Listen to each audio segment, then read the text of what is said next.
नमस्कार नम्रता, आज रेसिपीमध्ये आपले खूप खूप स्वागत.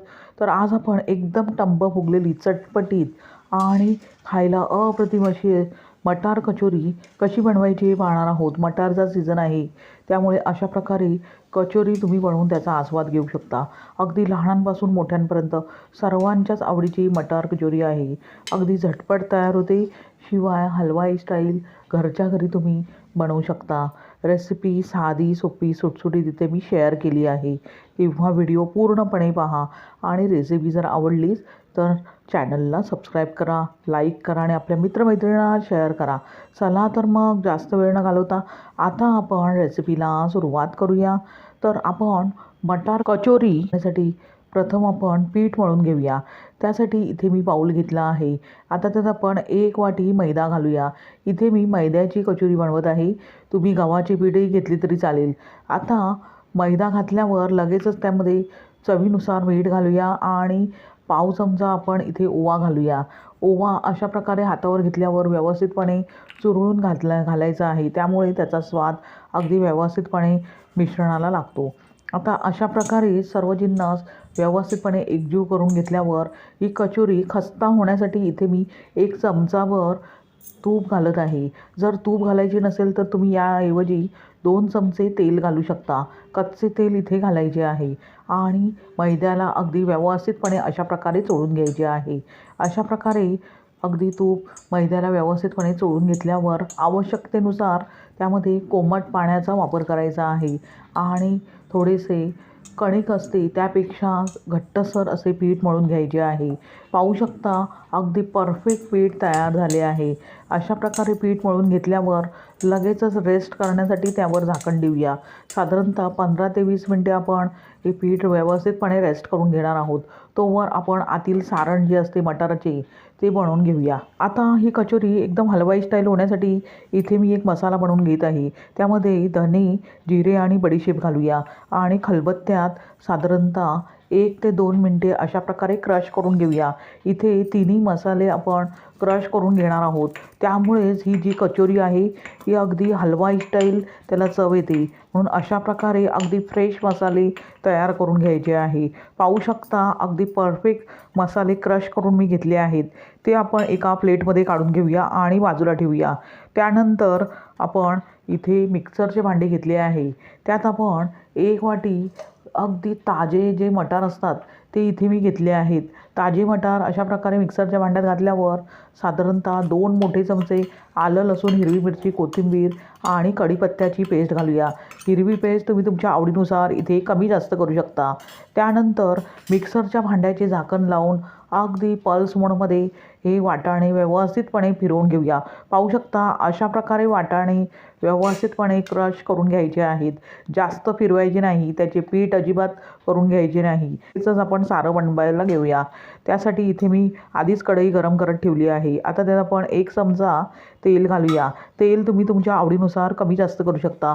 तेल गरम करून घेतल्यावर त्यामध्ये चिमूटभर हिंग घालूया आणि जो आपण खडे मसाले क्रश करून घेतले आहेत ते सर्वच्या सर्व लगेचच आपण तेलात घालूया आणि 1 मिनिटभर फोडणीमध्ये व्यवस्थितपणे परतून घेऊया. अशा प्रकारे व्यवस्थितपणे परतून घेतल्यावर नंतर लगेचच आपण मटारचे जे मिश्रण तयार करून घेतले आहे ते आता आपण ह्या फोडणीत घालूया आणि साधारणतः 1 ते 2 मिनटे मीडियम गॅस करून अशा प्रकारे परतून घेऊया. मिश्रण तळाशी चिकटणार नाही याची काळजी घ्यायची आहे. आता अशा प्रकारे साधारणतः 2 मिनिटानंतर मटार व्यवस्थितपणे परतून घेतल्यावर आपण पावडर मसाले घालूया. त्यामध्ये लाल तिखट, हळद, धनेपूड, जिरेपूड, त्याबरोबरच चाट मसाला आणि हळद इथे मी घेतली आहे. हे मसाले तुम्ही तुमच्या आवडीनुसार कमी जास्त करू शकता. लिंबाचा रसही इथे वापरू शकता. आता अशा प्रकारे सर्व मसाले व्यवस्थितपणे एकजीव करून घेतल्यावर चवीनुसार मीठ घालूया आणि व्यवस्थितपणे एकजीव करून घेऊया. आपल्याला हे मिश्रण त्याचा पूर्ण व्यवस्थितपणे गोळा होईस्तोवर अशा प्रकारे परतून घ्यायचे आहे. त्यातील मॉइश्चर पूर्णपणे घालून घ्यायचे आहे, म्हणजेच ही कचोरी अगदी व्यवस्थितपणे तयार होते. आता पाहू शकता अशा प्रकारे मटारचे मिश्रण पूर्णपणे तयार करून घेतल्यावर गॅस बंद करूया आणि लगेचच ते आपण एका प्लेटमध्ये काढून थंड करून घेऊया.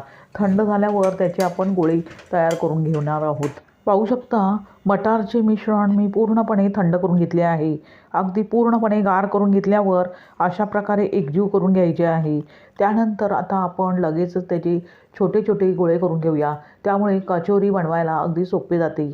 आता अशा प्रकारे छोटा लिंबापेक्षा छोटा मी इथे गोळा घेत आहे. अशा प्रकारे गोलाकार व्यवस्थितपणे द्यायचा आहे. अशाच प्रकारे सर्व गोळे अगदी व्यवस्थितपणे स्टफिंगचे तयार करून घेऊया. पाहू शकता सर्व गोळे स्टफिंगचे मी तयार करून घेतले आहेत. आता ते आपण बाजूला ठेवूया आणि पीठ आपण जे मळून घेतले होते ते व्यवस्थित रेस्ट झाले आहे की नाही ते पाहूया. आता पीठ एकसारखे करून घेतल्यावर लगेचच लिंबापेक्षा छोटे अशा प्रकारे गोळे तयार करून घेऊया. अशा प्रकारे सर्व गोळे आता आपण लगेचच तयार करून घेऊया. पाहू शकता सर्व गोळे मी तयार करून घेतले आहेत. आता लगेचच कचोरी बनवायला घेऊया. त्यासाठी प्रथम आपण जो पिठाचा गोळा करून घेतला आहे तो अशा प्रकारे हातावर घेऊन व्यवस्थितपणे गोलाकार करून घेतल्यावर वाटीसारखा आकार द्यायचा आहे. त्यानंतर जे स्टफिंगचा आपण गोळा तयार करून घेतला तो त्यामध्ये घालायचा आहे आणि सर्व कडा व्यवस्थितपणे एकजीव करून घेतल्यावर अगदी गोलाकार द्यायचा आहे आणि मध्ये तळहातावर दाबून अशा प्रकारे अगदी व्यवस्थितपणे कचोरीचा आकार द्यायचा आहे. त्यामुळे कचोरी फुगण्यास मदत होते. अशा प्रकारे हलक्या हाताने कचोरीला शेप द्यायचा आहे. पाहू शकता परफेक्ट कचोरी तयार झाली आहे. अशाच प्रकारे ज्या राहिलेल्या कचोऱ्या आहेत त्या मी अगदी व्यवस्थितपणे तयार करून घेत आहे. पाहू शकता सर्व कचोऱ्या मी अगदी व्यवस्थितपणे तयार करून घेतल्या आहेत.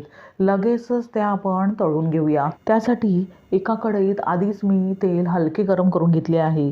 गुलाबजामुन तळताना जसे हलके गरम तेल आपण करून घेतो त्याच प्रकारे इथे तेल हलके गरम करून घ्यायचे आहे.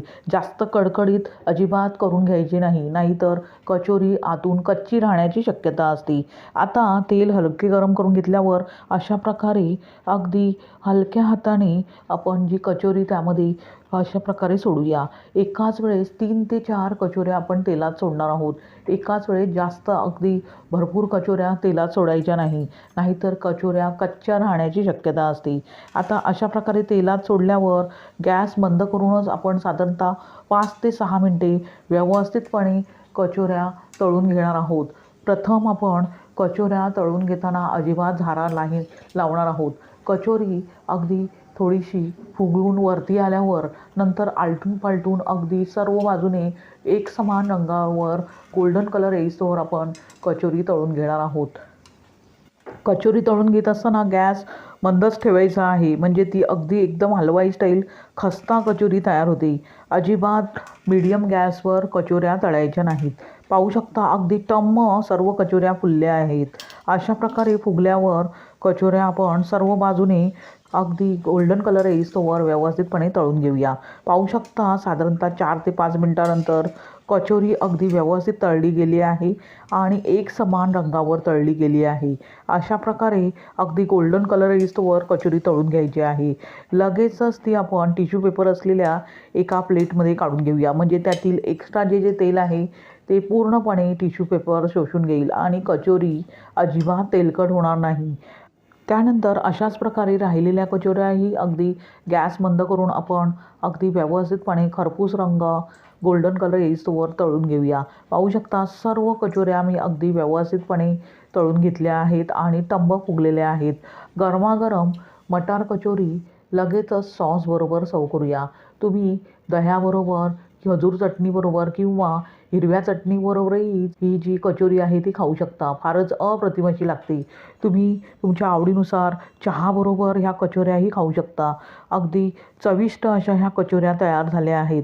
तुम्ही अशाच प्रकारे मटार कचोरी एकदा तरी बनवून पहा. पुन्हा पुन्हा बनवाल. मटारचा सीझन आहे तेव्हा अशा प्रकारे कचोरी झालीच पाहिजे.